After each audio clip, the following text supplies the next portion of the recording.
Alright everyone, this evening we're going to imagine, if you will, stepping into a quiet, cold stone room. The only sounds, the scratching of a quill, the rustle of parchment, and the distant chanting of monks. A single shaft of weak light from a narrow window illuminates a figure hunched over a desk, meticulously, painstakingly, copying words onto vellum. But this isn't just writing. This is art. This is devotion. This is the birth of a masterpiece. Each letter formed with precision, each image bursting with color and gold. We're diving into the incredible, painstaking world of how monks illuminated manuscripts for centuries. And let me tell you, if you had to do their job, copying entire books by hand in those conditions, you probably won't survive this. So, before you get comfortable, take a moment to like the video and subscribe, but only if you genuinely enjoy what I do here. And as you do, maybe drop a comment below with where you're listening from and what time it is for you right now. It's always fascinating to see how our little community stretches across the globe. Now, dim the lights. Maybe turn on a fan for that soft background hum. And let's ease into tonight's journey together. In the tumultuous centuries following the fall of the Western Roman Empire, often referred to as the Dark Ages, much of Europe descended into chaos, and formal learning nearly vanished. But within the quiet, isolated walls of monasteries, sparks of knowledge flickered, kept alive by dedicated monks. These monasteries became the unlikely guardians of classical learning, theology, and, crucially, literacy. They weren't just places of prayer, they were centers of scholarship, agriculture, and indeed, book production. Imagine a world where books weren't printed but crafted, one arduous page at a time.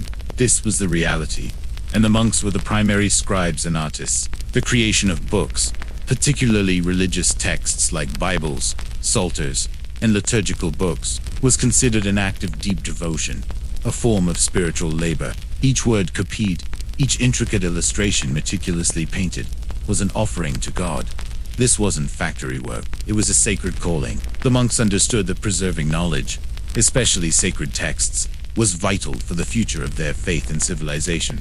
And because paper as we know it didn't exist, or wasn't widely available in Europe for much of this period, these precious books were crafted on parchment or vellum, made from animal skins. This material was incredibly durable, designed to last for centuries, ensuring the longevity of their sacred work.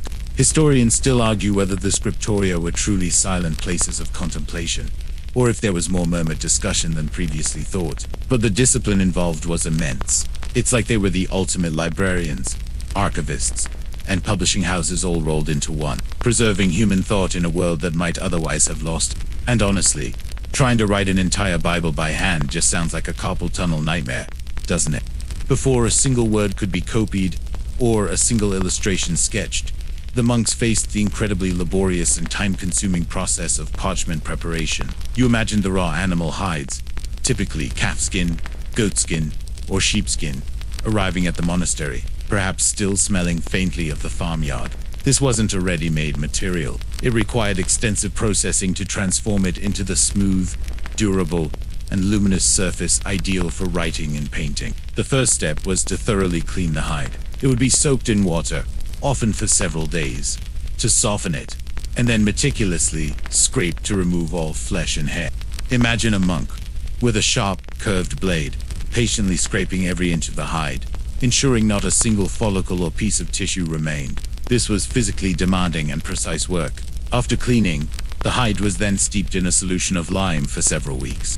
This alkaline bath helped to further loosen any remaining hair, plump up the fibers of the skin, and prepare it for stretching. The pungent odor from this stage, even in the open air, would have been considerable.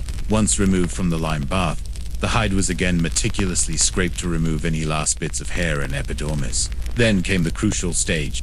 The hide would be stretched tightly onto a wooden frame, or a hearse, and kept under tension as it dried. While stretched, the surface would be repeatedly scraped with a special crescent-shaped knife called a loop. This scraping removed remaining impurities, smoothed the surface, and thinned the hide to the desired consistency. Historians still argue whether the quality of parchment varied significantly across different monastic scriptoria, or if there was a universal standard they aimed for, but the best examples are incredibly fine. It's like they were creating their own ancient, organic paper, but from something that started as part of a living animal. And honestly, think about all that scraping and stretching. Your hands would be aching by the end of the day. This scraping and stretching process was repeated over several days, with the hide being constantly retensioned as it dried. The goal was to create a perfectly smooth, and uniformly thin surface that would accept ink and paint without bleeding or cracking. Finally, the finished parchment, or vellum, would be cut to size, often with immense care to minimize waste. As this material was incredibly valuable, a single large Bible could require the skins of dozens, sometimes hundreds, of animals. This laborious preparation highlights the immense value placed on books in the medieval period. Each sheet of parchment represented not just the scribe's effort, but the lives of animals and the painstaking labor of the parchment maker. It was a foundation for illumination as complex and time-consuming as the art itself. With the pristine parchment finally prepared, the monks then turned their attention to another fundamental component of their craft: the creation of ink. You sit beside a monk, not with a pre-filled fountain pen, but with a collection of natural oak galls, even precious minerals ready to be transformed into the very substance that would carry the words of sacred texts. Black ink, the most commonly used, was typically made from two primary sources: carbon and iron gall. Carbon ink was essentially finely ground soot, often collected from burning oil lamps or wood, mixed with a binder like gum, Arabic, and water. Imagine the monk patiently grinding charcoal or lamp black into an incredibly fine powder, then meticulously mixing it until it formed a smooth, stable liquid. This ink produced a rich, deep black that was incredibly durable over centuries. For an even darker, more permanent black, iron gall ink was widely used. This remarkable ink was made from oak galls, iron salts, gum, Arabic, and water. The galls contain tannins, which react with the iron salts to create a deep, indelible black compound. Imagine the monk collecting these strange spherical galls, crushing them, and then carefully combining them with the other ingredients, watching as the liquid slowly transformed from a pale amber to a rich, dark black. This ink, which often darkens over time, can even subtly burn into the parchment, making it incredibly resistant to fading. Historians still argue whether the precise recipes for these inks were closely guarded monastic secrets, or if they were more widely known among artisans. But their longevity is a testament to their effectiveness. It's like they were brewing their own ancient, permanent markers, but from things they found in the forest. And honestly, trying to make ink from scratch every day sounds like a full-time job in itself, doesn't it? But beyond black, the world of illuminated manuscripts burst with vibrant colors, and these colored inks and paints required even more ingenious sourcing and preparation. Red was often derived from minerals like cinnabar or lead-based pigments, or from insects like kermes. Blue often came from the precious and expensive lapis lazuli, or from more accessible woad or indigo plants. Green might come from copper compounds, and yellow from arsenic sulfides or plant-based dyes. Each color required its own specific grinding, washing, and binding process, often using egg white or animal glue as binders to make the pigments adhere to the parchment. Imagine the monk painstakingly grinding hard minerals into superfine powders, a process that could take hours for a single color. This meticulous craftsmanship in ink creation truly highlights the dedication and skill involved in every stage of manuscript illumination, transforming natural elements into the very essence of enduring beauty. With the inks carefully prepared and shimmering in their small, often seashell, containers, the monk now turned to his primary tool, the quill pen. You watch a scribe, not just holding a simple feather, but meticulously shaping, trimming, and maintaining this organic instrument, understanding that its precision was paramount to his craft. The quill pen was the backbone of monastic writing for centuries, typically made from the primary flight feathers of large birds, most commonly geese, swans, or crows. Imagine a monk carefully selecting a feather, assessing its curvature and rigidity. The process of transforming a raw feather into a functional writing instrument was an art in itself. The tip of the feather had to be hardened, often by heating it or treating it with sand, to make it durable enough to withstand the constant pressure of writing. Then came the meticulous process of cutting the nib. Using a small, sharp knife, the monk would carefully cut the tip of the quill at an angle, then make a precise slit down the center to create two tines. These tines would hold the ink by capillary action and allow for the controlled flow of ink onto the parchment. The exact angle and depth of the cut would determine the width and character of the line. Historians still argue whether each scribe had a signature way of cutting their nibs, or if standard monastic techniques were strictly enforced. But the personal touch was undeniable. It's like they were crafting their own specialized fountain pens, but from something that literally fell off a bird. And honestly, trying to cut a perfectly precise nib every time sounds like a recipe for a lot of wasted feathers, and perhaps a few frustrated sighs under your breath. Maintaining the quill pen was an ongoing task. The nib would wear down and fray with constant use, especially on the slightly abrasive surface of parchment. So, scribes would frequently need to recut and sharpen their nibs throughout the day, ensuring a consistent line quality. Imagine the subtle scratching sound of the quill on parchment, a constant reminder of the precise, deliberate movements required for each letter. A good scribe would have a collection of quills, each perhaps sharpened for a specific task. A broad nib for large display script, a finer one for smaller texts or delicate details. This intimate relationship with their tool, the constant need for sharpening and adapting, fostered a deep understanding of its capabilities and limitations. The humble quill pen, a product of nature and meticulous craftsmanship, was the essential bridge between the monk's mind and the enduring words on the parchment, a testament to the dedication required for centuries of manuscript illumination. With the parchment prepared, the inks mixed, and the quill sharpened, the monk finally took his place in the scriptorium, the heart of monastic book production, a space shaped by discipline, dedication, and the preciousness of light. You'd step into a large, often austere room, perhaps long and rectangular, lined with individual desks or carrels. The air is cool, perhaps even chilly in winter, as heating would have been minimal to protect the precious parchment from drying out too quickly. Silence reigns, broken only by the scratching of quills, the occasional rustle of parchment, and the turning of pages. Imagine the intense focus, the deep concentration required to spend hour after hour, day after day, year after year, meticulously copying text. The most vital element in the scriptorium was light. Before the age of electric lighting, natural light was paramount. Scriptoria were typically designed with numerous windows, often facing north to provide consistent, diffused light, avoiding harsh glares that could strain the eyes or dry out ink too quickly. Imagine the monk carefully positioning his desk to catch the optimal light, his face illuminated by the soft glow as he bent over his work.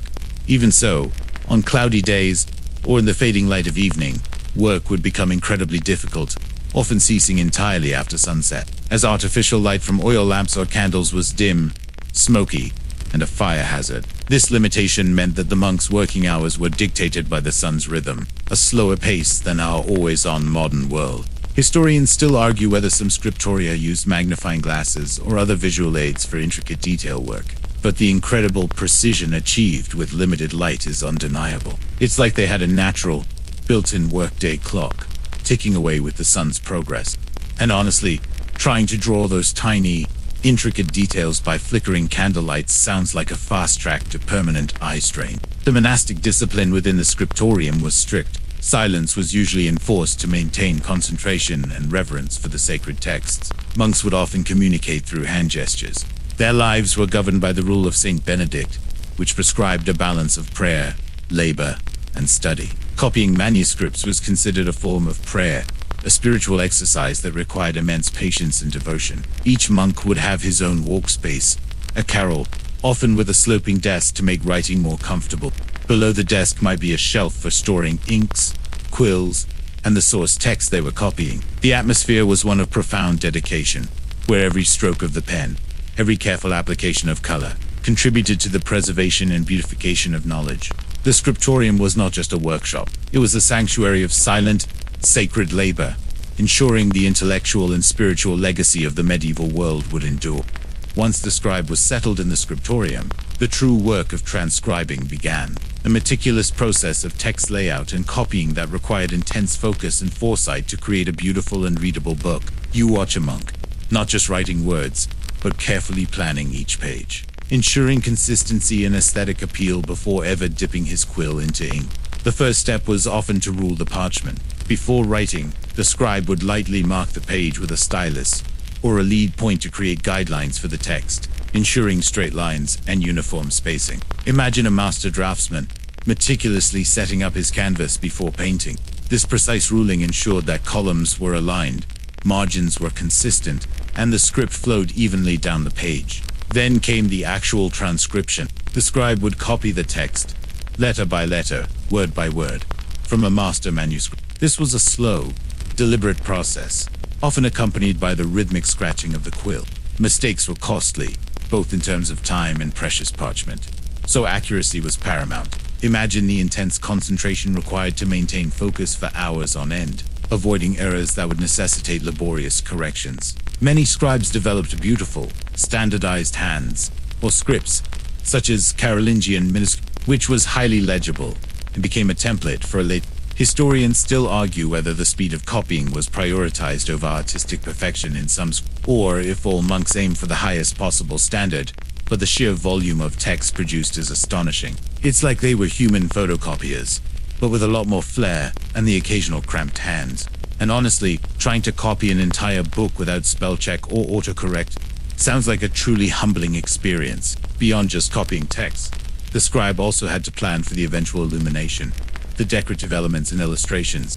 Spaces would be left blank for initial letters, for miniatures, and for marginal decorations. The scribe might make light pencil sketches of these elements, or simply indicate where the artists, known as miniaturists or illuminators. This required close coordination between the scribe and the artist, ensuring that the text and images flowed seamlessly together. The layout was crucial for the book's readability and its visual impact. A well-laid-out page was a work of art in itself, guiding the reader's eye and enhancing the spiritual message of the text.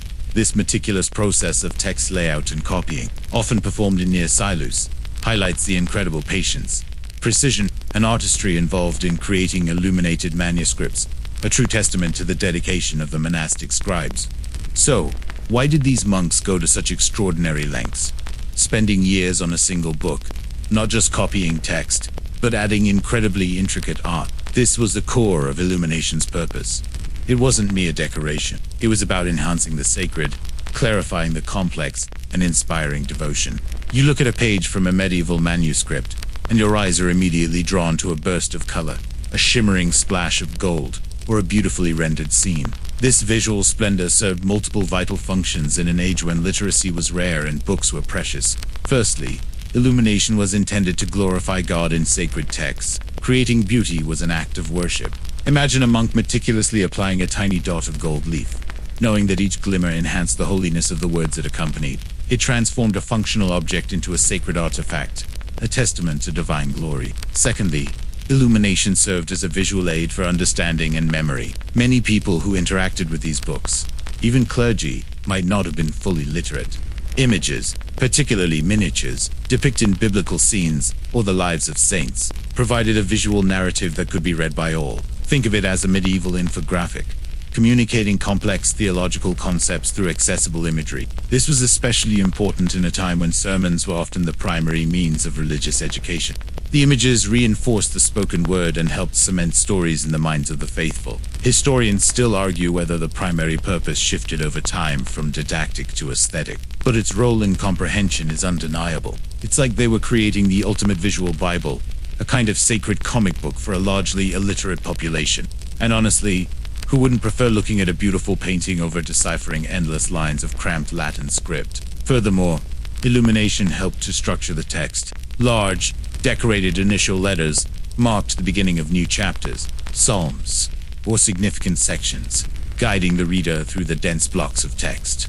Borders and other decorative elements visually separated different parts of the page, making the information more digestible. Imagine trying to navigate a thick book with no headings or paragraph breaks. The illuminations acted as visual sign. Finally, and perhaps more subtly, the sheer beauty of the illumination was intended to inspire awe and devotion.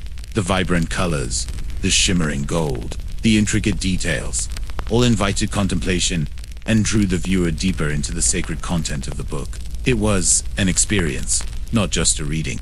This profound multi-layered purpose truly defines the art of manuscript illumination, elevating it far beyond mere decoration into a vital, spiritual, and educational tool that captivated the senses and nourished the soul for centuries. To achieve those breathtaking bursts of color and shimmering gold, the monks faced an enormous challenge: procuring the pigments. You imagine a monastic artist not strolling into a modern art supply store, but meticulously gathering, grinding, and often trading for the raw materials that would become his vibrant palette. The sources for these pigments were incredibly diverse, ranging from the mundane and locally available to the exotic and unbelievably expensive. 4. Earthy tones: browns, yellows, and reds. Monks would often use mineral pigments, derived from naturally occurring clays and ochres found in their local environment. Imagine a monk digging in a specific clay bed, extracting a lump of earth that, once processed, would yield a rich, warm yellow. These were relatively accessible, though still required careful processing to grind them into fine powders. Greens often came from minerals like malachite, or from plants. Reds could be derived from lead oxides or from precious organic sources, like an insect-derived dye that produced a deep, rich crimson.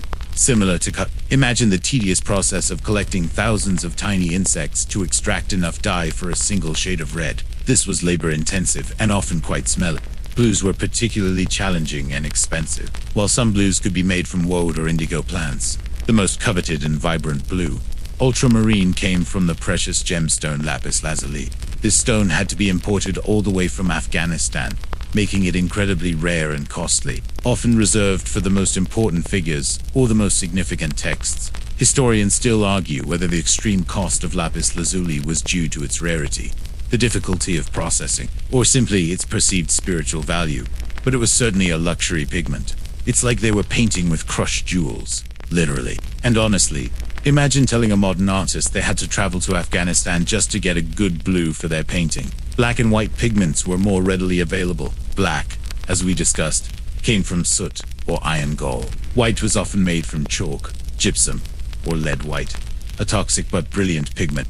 Once collected, these raw materials had to be painstakingly prepared. They would be finely ground, often using a mortar and sometimes over several days, to create a smooth, consistent powder. This powder would then be washed repeatedly to remove impurities and then mixed with a binder, typically egg white or animal glue, to create a workable paint that would adhere to the parchment without flaking. This immense effort in pigment procurement and preparation highlights the value placed on color and artistry in illuminated manuscript, transforming mundane and exotic materials into shimmering masterpieces that continued to captivate us centuries later. Once the vibrant pigments were painstakingly prepared, the next breathtaking step in the creation of an illuminated manuscript was the application of gold leaf, transforming a page from beautiful to truly divine. You watch a monastic artist, not just with paints, but with a tiny, delicate brush and a wafer-thin sheet of shimmering gold, working with an almost surgical precision.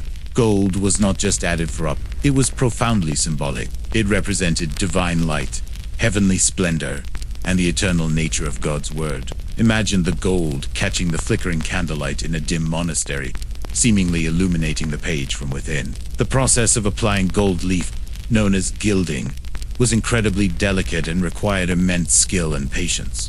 First, a precise adhesive, often a mixture of bowl, and sometimes even a little glaire or honey, would be meticulously applied to the areas where the gold was to go. This adhesive, once dry, would be carefully burnished, rubbed, until it was perfectly smooth and shiny. Imagine the artist's steady hand, painting tiny, intricate patterns of this adhesive, knowing that any tremor could ruin the design. Historians still argue whether the secrets of the best gilding techniques were closely guarded within individual monasteries, but the quality of some surviving examples is astonishing. It's like they were decorating with pure sunlight, literally bringing a piece of heaven to the page. And honestly, trying to handle something as thin and fragile as gold leaf without making a single mistake, like a test of monastic patience that would break most of us. Then came the moment of application. The gold leaf, often thinner than a human hair, would be carefully lifted from its protective backing, often with a static charged brush. It would then be gently laid onto the prepared eddies. Even a slight breath could send it fluttering away. Once in place, the gold would be gently pressed down, and then, once the adhesive was completely dry, meticulously burnished with a smooth stone, bone, or agate tool. This burnishing process transformed the dull gold leaf into a brilliant, gleaming surface, almost like liquid metal on the page. The way the light plays off these gilded surfaces is truly mesmerizing, making the illustrations appear to glow. This painstaking technique of applying gold leaf highlights the profound dedication and extraordinary skill of the monastic elevating their manuscripts into enduring masterpieces that truly captured the spiritual and aesthetic ideals of their age. within the vast tapestry of an illuminated manuscript. The miniaturist's art truly brought the pages to life, filling the spaces left by the scribe with intricate illustrations that were as detailed as they were symbolic. You peer closely at a small painting within a medieval book, perhaps no larger than your thumb, yet bursting with tiny figures, landscapes, and architectural details. These miniatures, as they became known, a term derived from minium, the red lead pigment often used for initial letters and small illustrations, not from their size, were the visual heart of the manuscript. The miniaturist was a specialist, often distinct from the scribe, possessing immense artistic talent and a deep understanding of iconography. Imagine the artist, quill and fine brush in hand, meticulously rendering a scene from a biblical story, the life of a saint, or even an allegorical image, all within a confined space. The attention to detail was astonishing. Tiny facial expressions, the folds of garments, the nuances of an animal's fur, or the intricate patterns on a building, all were rendered with incredible precision. These artists often worked under challenging conditions, with limited light and rudimentary tools, yet achieved results that rivaled larger panel paintings of their era. Historians still argue whether some miniatures were copied directly from pattern books, or if artists had more creative freedom, but individual style is often discernible. It's like they were creating tiny, portable stained glass windows, each little scene telling a grand story. And honestly, trying to paint a believable human face that's only a centimeter tall sounds like a task that would require the steadiest hand and the most patient soul on earth. Beyond the narrative scenes, miniaturists also embellished the pages with elaborate borders. These could range from simple gold lines to sprawling vines, fantastical beasts, mythical creatures, or even humorous grotesques, often intertwining with the main text. These borders often had their own symbolism, but sometimes they were simply flights of artistic fancy, adding whimsy and beauty to the page. The interplay between the text and the images was crucial. Miniatures were carefully placed to illustrate key passages, visually reinforcing the meaning of the words. Sometimes, a border might even extend from an initial letter, subtly guiding the reader's eye across the page. This intricate dance between text and image transformed reading into a multi-sensory experience, engaging both the intellect and the visual imagination. The art of the miniaturist was not just about illustrating, it was about elevating the written word, making it more accessible, more beautiful, and more spiritually profound for a largely non-literate audience. It's a testament to the power of art to communicate, to inspire, and to bring ancient stories vividly to life. Beyond the grand miniatures, much of the visual charm of an illuminated manuscript came from its intricate initial letters and decorative borders, which framed and enhanced the written text. You run your finger along a page, admiring the elaborate first letter of a chapter, perhaps curling into a vine, or transforming into a fantastical beast. Before your eye follows the delicate scrollwork that dances along the margin.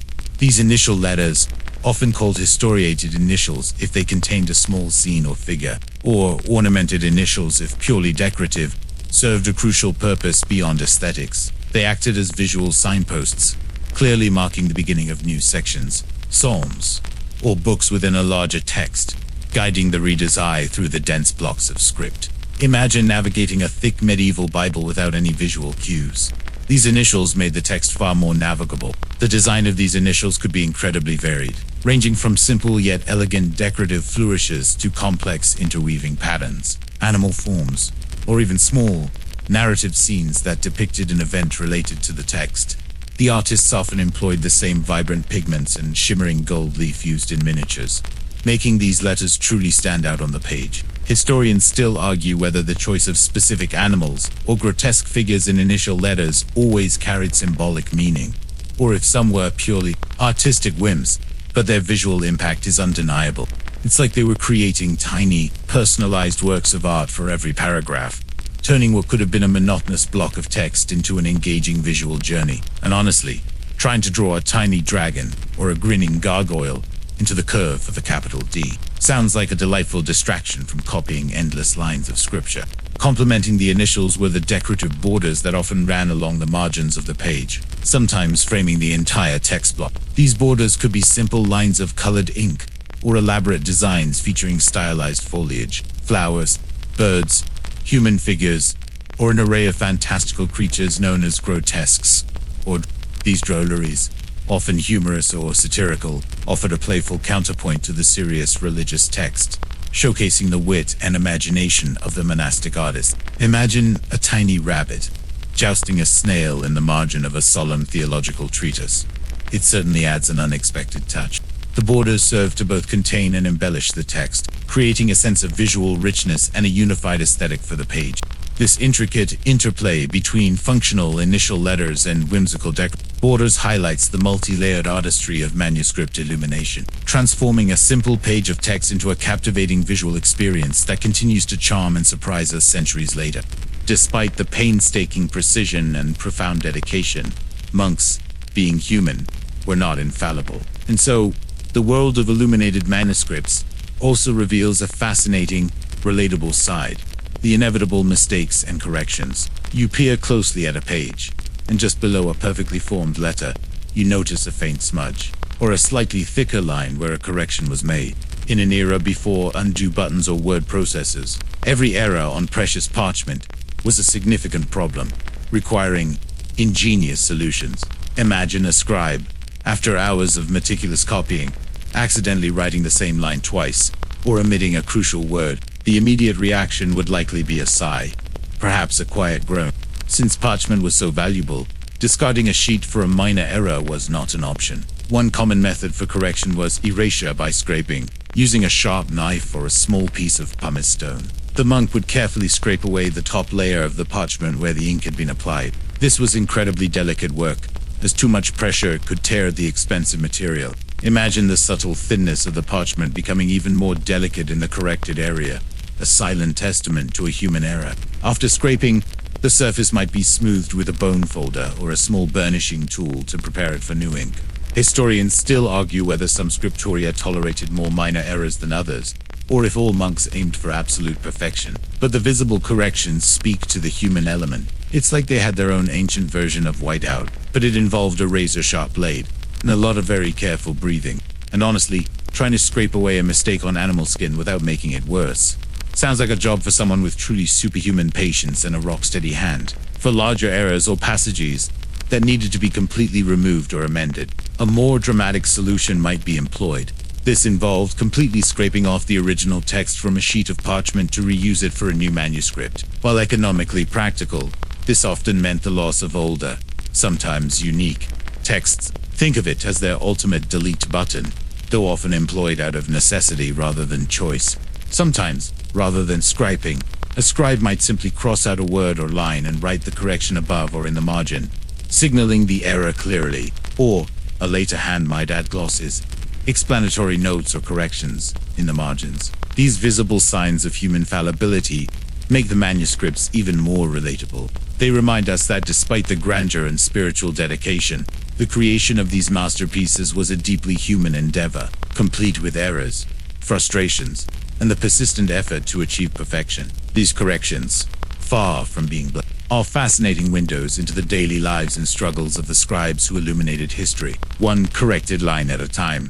After all, the painstaking transcription, the vibrant illumination, and the occasional delicate correction, the individual leaves, or folios, of the manuscript were finally ready to be assembled, initiating the crucial process of binding the masterpiece into a complete, usable book. You hold a stack of individual parchment sheets, each a work of art, but still just loose pages. The transformation into a coherent, durable book was an intricate craft in itself, often undertaken by specialized binders within the monastery or by external artisans. Imagine the meticulous process of taking these precious, handcrafted pages and weaving them together into a unified whole. The first step was to organize the folios into quires or gatherings. A quire was typically formed by folding a large sheet of parchment multiple times, and then nesting these folded sheets together. These quires were then carefully stacked in the correct order, forming the complete body of the book. Imagine precise folding and stacking, ensuring that every page was in its rightful place.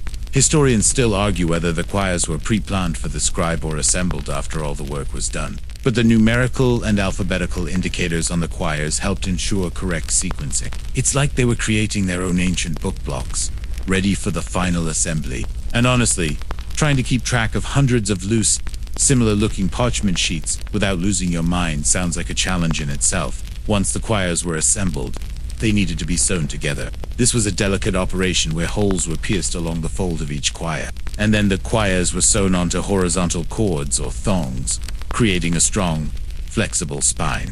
Imagine the binder, with needle and thread, meticulously stitching each quire to the supporting cords, building the foundation of the book's structure. These cords would then be laced into wooden boards that would form the covers of the book. The boards themselves were typically covered with leather, often richly decorated, blind-tooled, or even adorned with precious metals, jewels, or ivory, for very important texts. This external decoration was often as elaborate as the internal illumination, signifying the book's immense value. Finally, clasps, or straps, were often added to keep the heavy covers closed and prevent the parchment from warping. This meticulous process of binding transformed loose sheets into an enduring, protective vessel for the sacred text and its illuminations. The binding was not just functional, it was the final, protective layer of art, ensuring that these masterpieces could be opened, read, and cherished for centuries to come. Having meticulously crafted these physical objects, it's impossible to overstate the immense contribution of the monastic scribe to history. Their work, far from being just an isolated religious duty, forms a crucial part of the scribe's legacy, one that resonates profoundly even today. You stand before a display case in a modern museum, gazing at a medieval illuminated manuscript, and you realize that what you are seeing is more than just a book. It is a direct link to a bygone era, a tangible piece of human endeavor that preserved knowledge against all odds. The most significant part of their legacy is, quite simply, the preservation of knowledge. During the centuries when formal education outside monasteries largely ceased and countless ancient texts were lost, it was the scribes who diligently copied, saving not only sacred scripture but also classical Greek and Roman texts.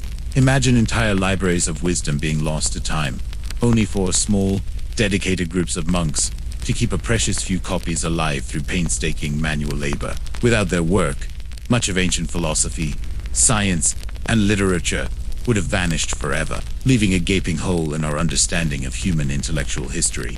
Beyond mere preservation, the scribes were also innovators of script. Through their meticulous copying, they developed and refined various writing styles, some of which, like Carolingian minuscule, became the basis for the very typefaces we use today. Every letter you read on a printed page owes a debt to the precise hand of a medieval monk. They standardized legibility in a way that had a lasting impact on Western literacy. Historians still argue whether the scribes understood the long-term impact of their script choices, or if they merely aimed for contemporary legibility. But their influence is clear. It's like they were accidentally designing the future of typography, one beautifully written letter at a time. And honestly, think about how much clearer communication became once everyone started writing in a neat, consistent hand, thanks to those monks. The illuminated manuscripts themselves stand as enduring testaments to the power of art and craftsmanship in conveying meaning. They remind us that beauty can be a profound tool for spiritual inspiration and education, captivating the senses and enriching the understanding of complex texts. Each surviving manuscript is a unique work of art, a window into the aesthetic sensibilities, beliefs, and daily lives of the people who created and cherished them. The scribes' dedication, patience, and profound commitment to their sacred work ensured that the flame of knowledge, faith, and art continued to burn brightly through centuries of turmoil. Their legacy is not just in the words and images they created, but in the very act of their creation, a testament to human resilience, devotion, and the timeless importance of preserving wisdom for generations yet to come. As our journey through the quiet scriptoria of medieval monasteries gently draws to a close, let's consider the fascinating modern echoes of illuminated manuscripts and how their legacy continues to influence and inspire us today. You look at the digital screens that surround us, the vibrant art that fills our museums, and the very act of reading, and you can trace subtle, yet profound, connections back to those dedicated monks. Firstly, and perhaps most obviously, illuminated manuscripts represent the very birth of the book as an art form. Before mass printing, each book was a singular, handcrafted masterpiece. This legacy continues in the world of fine art, where the meticulous detail, use of precious materials, and storytelling through imagery find a direct lineage from those medieval pages. Imagine a contemporary artist carefully applying gold leaf to a canvas, drawing inspiration from techniques perfected by monks centuries ago. Secondly, the scribes' relentless pursuit of legibility and their development of standardized scripts directly influenced the development of typography. The beautiful, clear hands they perfected, like Carolingian minuscule, became the blueprint for early printing presses. And, eventually, for many of the fonts we use on our computers today, every time you read a printed book or a digital text, you are, in a way, engaging with the direct descendants of monastic calligraphy. Historians still argue whether the scriptorium monks would approve of our digital dissemination of their sacred texts, but their impact on readability is undeniable. It's like they were the original font designers, laying the groundwork for how we consume written information centuries later. And honestly, think of how much harder reading would be if everyone still wrote in a sprawling, inconsistent hand. We owe them a lot. Beyond the aesthetic and typographic, illuminated manuscripts serve as invaluable historical records. They provide direct insights into the religious beliefs, daily lives, artistic styles, and technological capabilities of the medieval period. They are tangible links to a past that would otherwise be much dimmer without their preservation. Modern conservationists and scholars dedicate their lives to studying, preserving, and digitally archiving these precious artifacts, ensuring their longevity for future generations, much as the monks ensured their survival for us. The enduring allure of illuminated manuscripts lies in their blend of function and beauty, their testament to human patience and devotion, and their profound role in transmitting knowledge through the ages. They remind us that in an increasingly digital world, there is still immense value in the handcrafted, the visually rich, and the timeless pursuit of knowledge and beauty, lessons that continue to shine brightly from those ancient, gilded pages. As the final glimmer of the monk's gold fades into the quiet of your space, feel a profound sense of peace settle over you. The ancient scripts, the vibrant colors, the diligent work of centuries past, all gently recede. There is only the calm stillness now, a soft, soothing silence that invites deep rest. Let your breath become slow and even, guiding you effortlessly into a state of profound tranquility. Release any remaining thoughts, any small curiosities, allowing them to drift away like faint whispers in the night. You are safe. You are warm. You are completely at ease. Drift now, serenely, into the soft embrace of sleep, carrying with you the quiet beauty of history's illuminated dreams.